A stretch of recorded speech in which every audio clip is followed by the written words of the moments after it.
Good morning, student. Today we discuss profit and gain of business and profession. Meaning of business. Section 2, subclause 13 of Income Tax Act define business. Business means the purchase and sale or manufacture of a commodity with a view to make profit.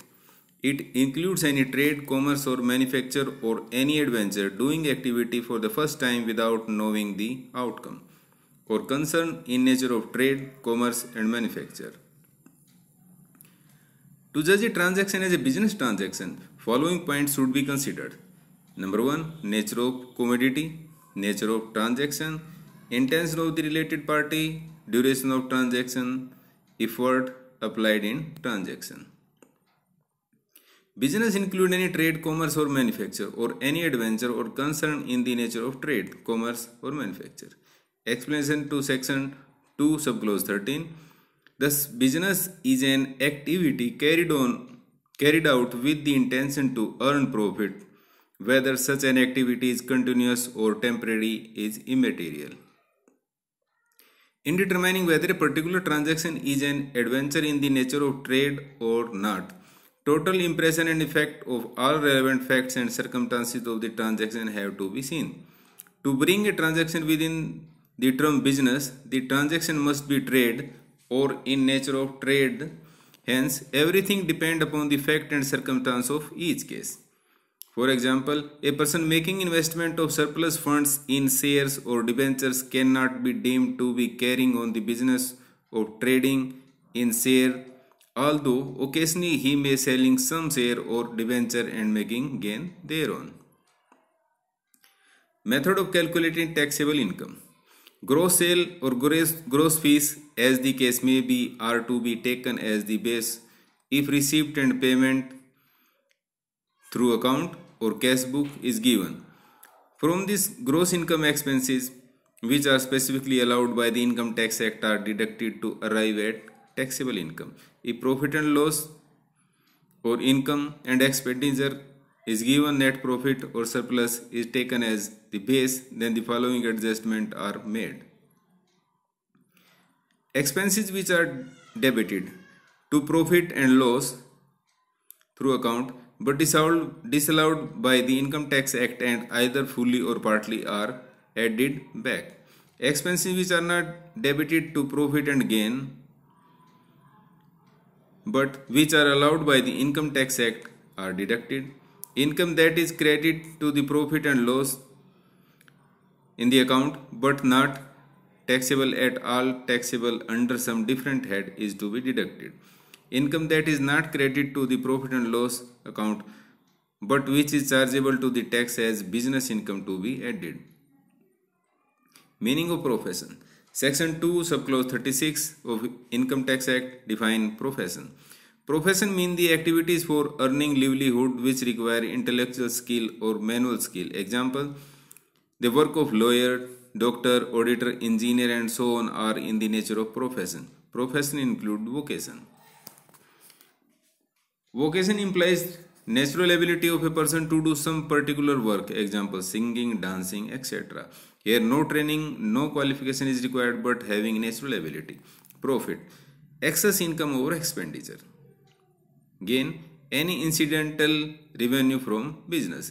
As the rule for the assessment of business profession or vocation are the same, there is no importance of making any distinction between them for income tax purposes. Income earned through your profession or business is charged under the head profit and gain of business or profession. The income chargeable to tax is the difference between the credit received or running the business and expenses incurred. The deduction allowed are depreciation of asset used for businesses, rent for premises, insurance and repair for machinery and furniture, advertisement, traveling and many more.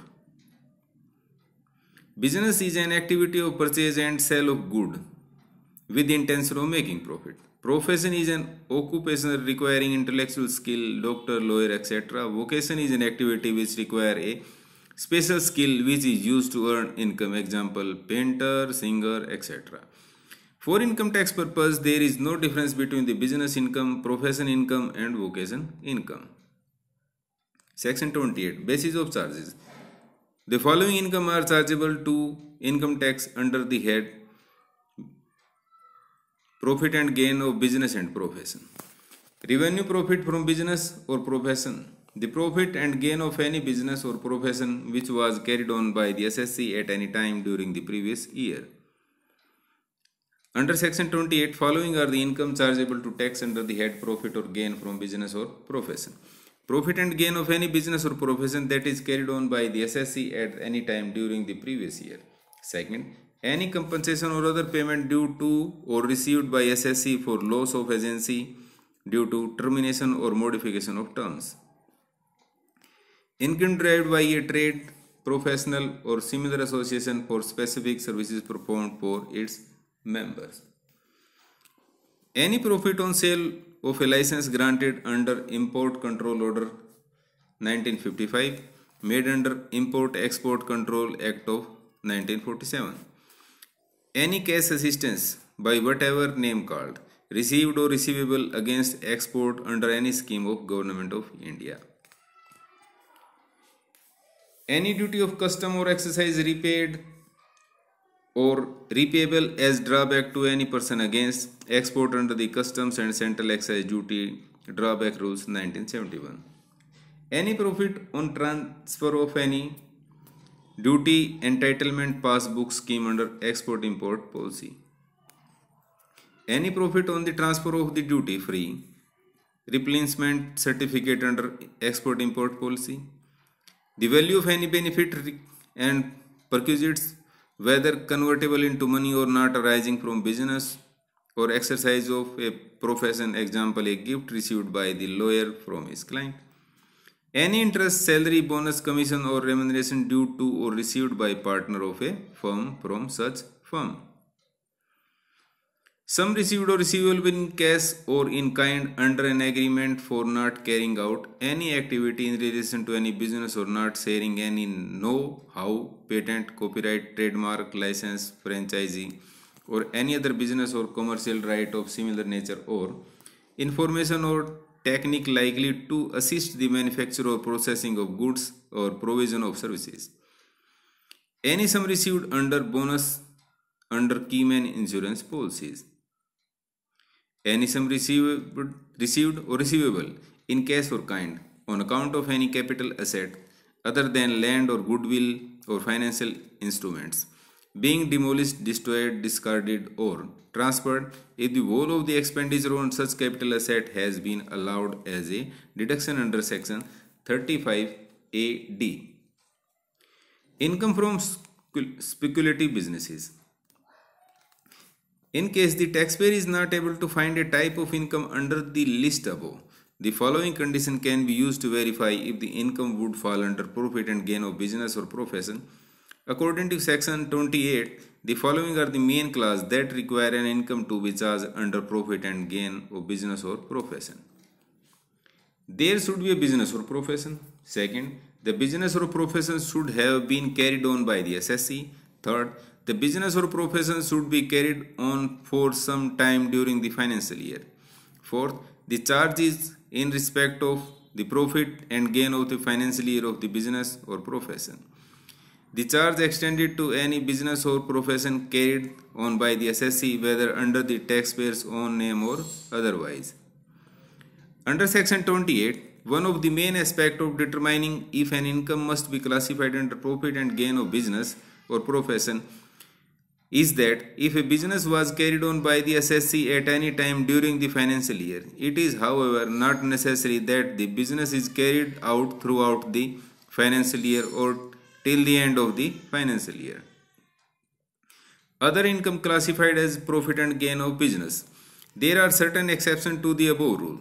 The following income must be classified under the profit and gain of business even if a business was not carried on by the SSC during the previous year. Recovery against any loss, expenditure or trading liability earlier allowed as a deduction. Balancing charge in case of electricity companies. Sale of a capital asset which was used for scientific research. Recovery against bad debts. Any amount which is withdrawn from a special reserve. Receipt of discontinuous business in case of SSC who are making use of cash system of accounting. Type of business expenses. Business expenses are those which are incurred in running the day-to-day business of profession.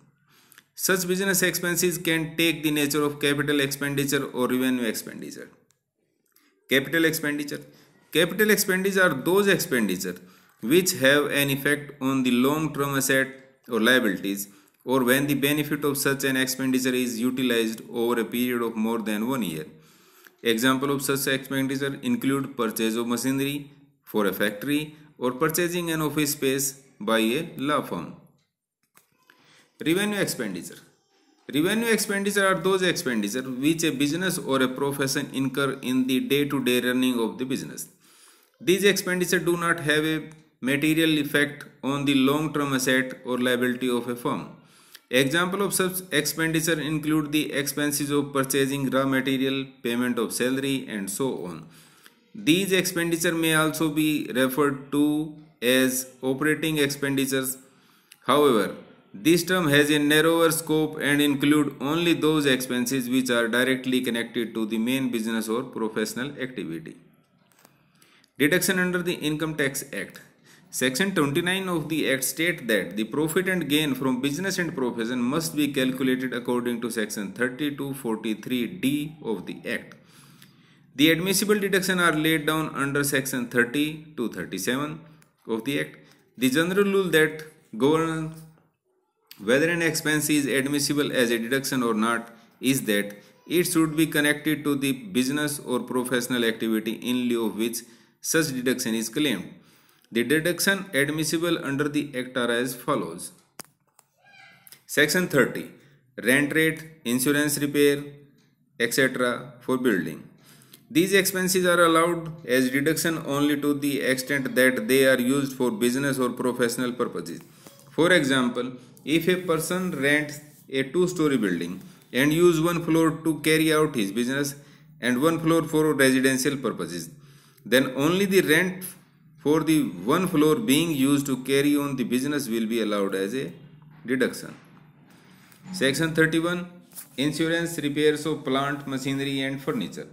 The main thing to be kept in mind, apart from the fact that the expenditure must be directly related to the business activity, is that such an expenditure must not be a capital nature. This is because capital expenditure may be construed as being utilized to enhance operation to increase income rather than enable the day-to-day running of operations.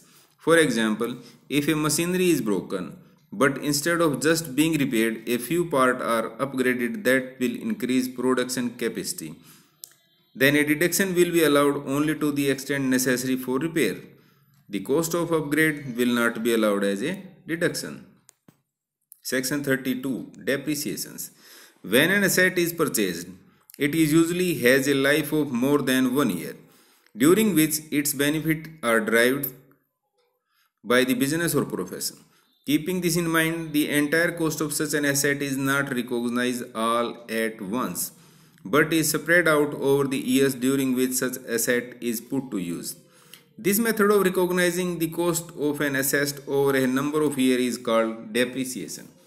This is allowed as a deductible expenses under Section 32 of the Act is mandatory to be claimed. Section 32 also prescribes entire conditions which have to be fulfilled in order to claim depreciation as a deduction, along with the applicable method of calculating such depreciation.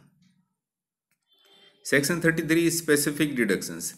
Section 33 of the Act provides for certain deductions that are only available to entities which carry on certain business specified in the Act. These businesses include those of tea, coffee, rubber, manufacturing of iron and steel, fertilizers, cement, petroleum and so on. Section 35. Deductibility of expenditure on scientific research.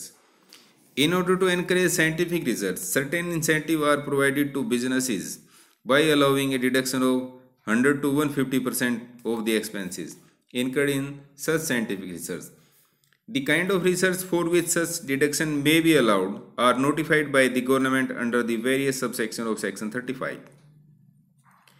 Section 35 ABB expenditure on obtaining telecom license spectrum to be amortized over the number of years for which the license is obtained. Section 35AD, deduction for investment in specified businesses. 100% deduction is allowed for investment in certain business like warehousing, hotels, hospitals, slums, redevelopment and so on. Expenditure on development program. Deduction is allowed for certain expenditure including rural skill and agriculture development program under section 35CCA-CCD. Section 35D.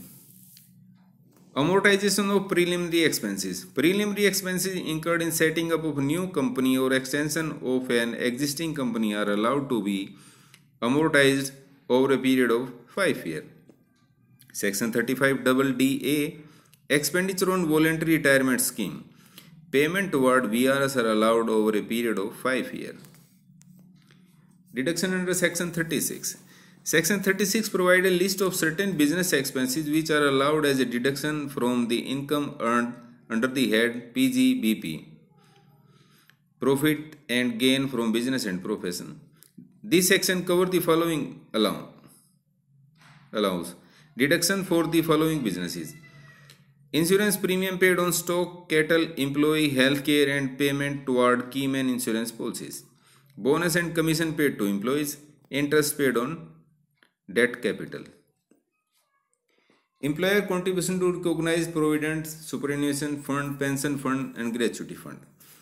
Animals when not used as stock can be deducted as expenses when they die to reach the end of their useful life, but subtracting the sale price of the animal from the cost of buying it.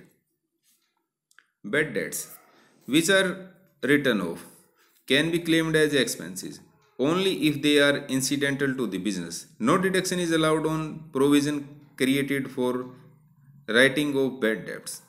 Apart from the above sections, also provide for other expenses such as the payment of securities, cash transaction, tax expenses to promote family planning, buying sugarcane, etc.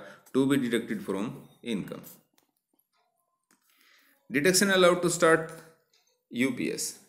The government has provided various tax incentives to start UPS in order to encourage entrepreneurship and build a strong economy in India.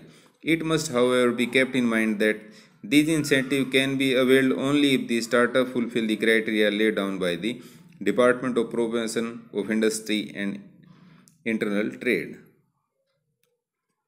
Thank you.